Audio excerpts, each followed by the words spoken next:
Pemerintah Kota Lok Seumawe akan menyurati pedagang di wilayah tersebut agar tidak berjualan daging di pasar pada hari megang puasa tahun ini.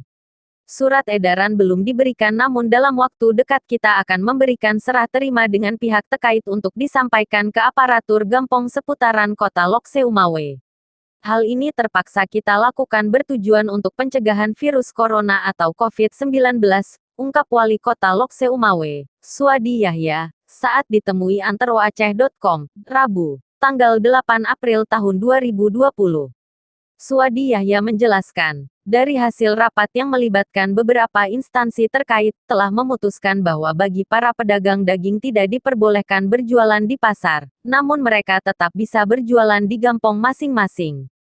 Jual daging boleh, tetapi pedagang hanya boleh berjualan di kampung masing-masing, tidak boleh dibawa ke pasar seperti hari megang sebelumnya, tambahnya.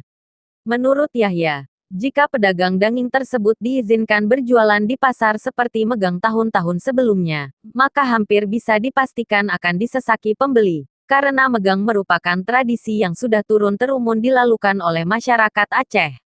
Hari megang itu kan tradisi orang Aceh, maka orang-orang juga beli daging berbarengan di hari yang sama. Seperti kita lihat pada megang-megang sebelumnya, hampir setiap sudut persimpangan jalan dan pasar tradisional dibanjiri pedagang daging musiman, orang-orang pasti ramai dan sangat padat tutupnya.